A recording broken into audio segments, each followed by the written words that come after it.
நான் வெஜிடேரியன் பீர்களுக்கு அதிக பிடிச்ச டிஷ்ஷில் இதுவும் ஒன்று. நெத்திலி கருவாடு தொக்கு தான். இந்த மாதிரி கடைசி தொக்குல சாப்பாடை போட்டு பெரட்டி சாப்பிடும் போது அதுவே ஒரு தனி சுகம்தான். வாங்க எப்படி பண்ணுறதுன்னு பார்க்கலாம். நெத்திலியில் இருக்க தலையெல்லாம் கட் பண்ணி எடுத்துக்கிறேன். உங்களுக்கு அப்படியே சாப்பிட பிடிக்கும்னா தலையை கட் பண்ண தேவையில்லை. நல்லா சுட சுட தண்ணி ஊற்றி 5 நிமிஷம் அப்படியே விடுங்க.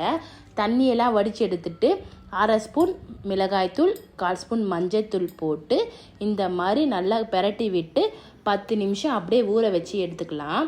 ஒரு கடாயில் 3 டேபிள் ஸ்பூன் ஆயில், ஊற வச்ச நெத்திலியை சேர்த்து நல்லா பொன்னிறமாக ஃப்ரை பண்ணி எடுத்துக்கலாம்.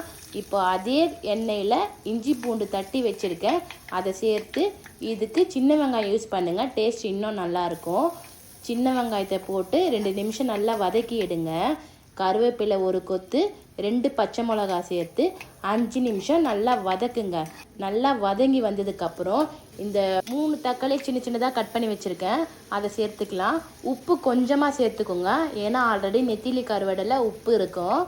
சில்லித்தூள், மல்லித்தூள் சேர்த்து 2 நிமிஷம் நல்லா வதக்குங்க. லாஸ்ட்டாக புளி தண்ணி ஊற்றி 10 நிமிஷம் எண்ணெய் பிரிஞ்சு வர வரைக்கும் நல்லா லோ ஃப்ளேமில் வச்சு குக் பண்ணுங்கள்.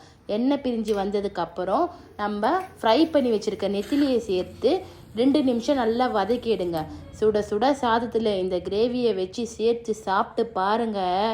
அப்பாடா, இதை அடிச்சுக்க ஆளே இல்லை.